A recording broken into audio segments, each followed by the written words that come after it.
Alam naman nila ang possibility niya na it's just near, it's a matter of months actually. Kung manalo si Inday pagka-presidente, saan ito pulutin ito mga to? May. Ambil akong bag. Ubos ito. Kaya kailangan si Tore, trabaho mo nila yan. Kailangan pigilan na hindi lang pigilan si Inday. Tatakbo ng presidente yan. Lalo na ngayon, nag-generate tuloy ng simpatiya.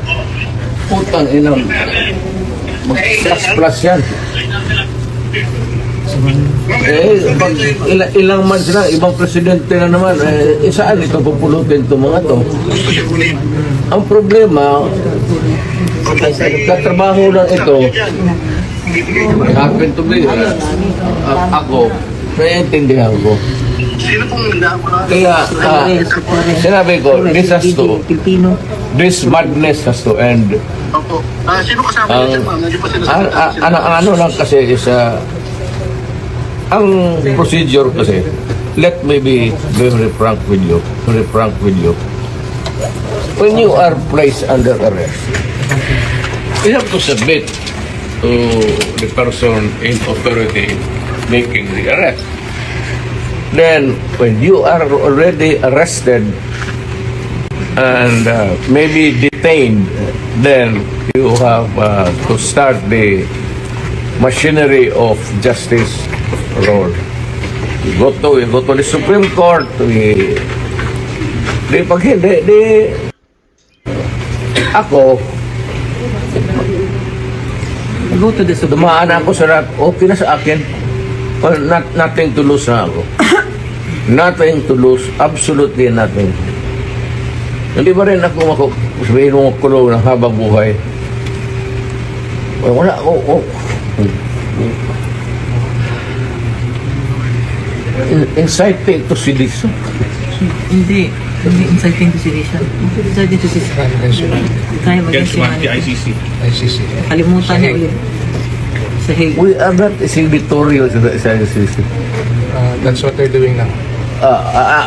Hindi ako. Yan ako hindi papayag.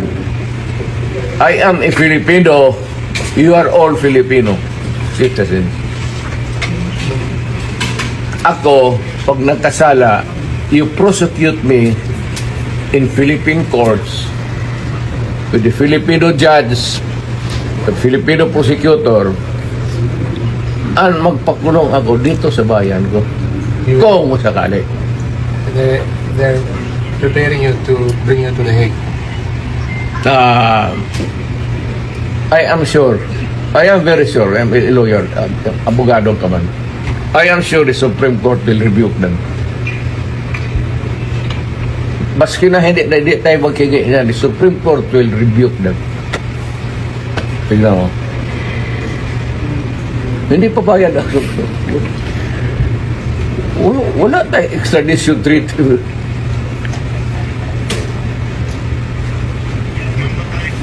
At saka na-withdraw na tayo. Bakit mo ako dadalhin doon sa international body na hindi na tayo bibro? That's a big question. Kaya nga, mabubuk, ito sila sa Supreme Court, tignan mo. Whether rightly or wrongly ang decision na mag-withdraw tayo sa ICC, the fact that we are already not a member. So, dapat intindihin ng mga abogado yan, pati sila, they should, ito naman, Director, ask them seriously again. Kasi, malapit ka na mag-retire. So, just ask them, sigurado ba kayo dito? Kasi hindi na tayo membro ng ICC.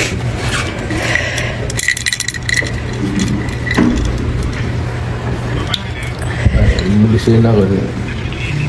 Kaya sabihin lang ng drama. Sabihin mo totoo, hindi alam nila yan. Matanda ka na, kailangan mo medisina.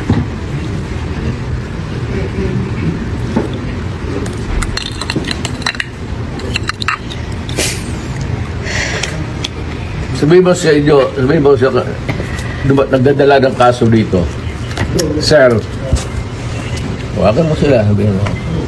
Ano ba to? May bariyan kasi. Pero kung sasama ako sa iyo, huwag kang magtingin dyan, sasama ako sa iyo. Yes, sir. Thank you, sir. Total, Maraming salamat, sir. nandito naman tayo sa government facility. Yes, So, escape is not a problem. Impossible dream. Thank you, sir. Okay lang mga parado. Ang akin lang, I might not have the chance anymore to lecture on you na the serious implications nito. Yes, sir. We have withdrawn and then you would allow it to be brought to a body of which we are no longer a member. Isa yan. Kaya sabihin mo din sa prosecutor, sabi ni Mayor, kindly ponder on this seriously. Okay, Bak- thank you, sir. alam mo man, basa mo man siguro, withdraw na tayo. So, bakit mo ako dalhin doon sa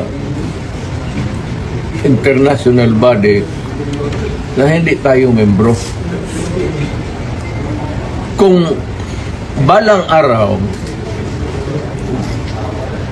per chance, kung isa sa inyo makakaroon ng kaso, at joking ko yung mga politika, alam mo naman politika ito. Sabihin ko siguro, doon hatakin mo yan doon sa maligayahan kayo niyan.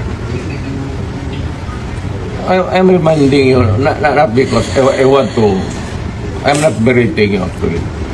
I'm giving you a lecture na ponder on it seriously because magkakaroon ito ng implication. Una-una, I don't know about, but my family, lalo na si Vice President, if ikaw bukas mag-presidente yan, waswasa yung lahat dito. Or on a longer term, kung tatakbo yan, mananalo yan dahil nga sa ginawa ninyo tuloy yung ano.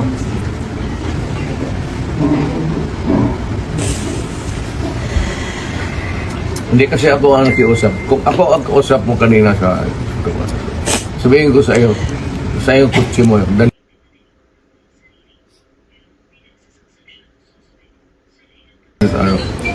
sasakay ako.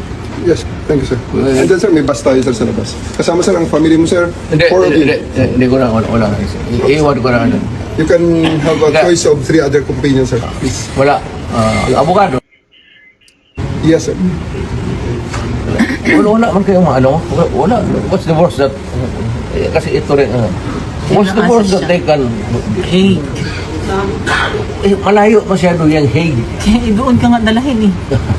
They're actually breaking you to the Hague. Yun ang sinabi ni General Torre. That is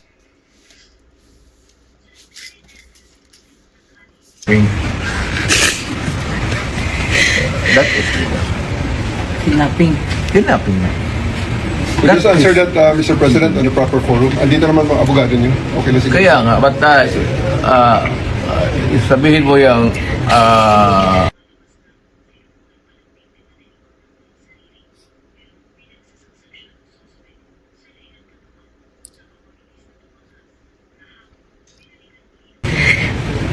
ICC is out of the question.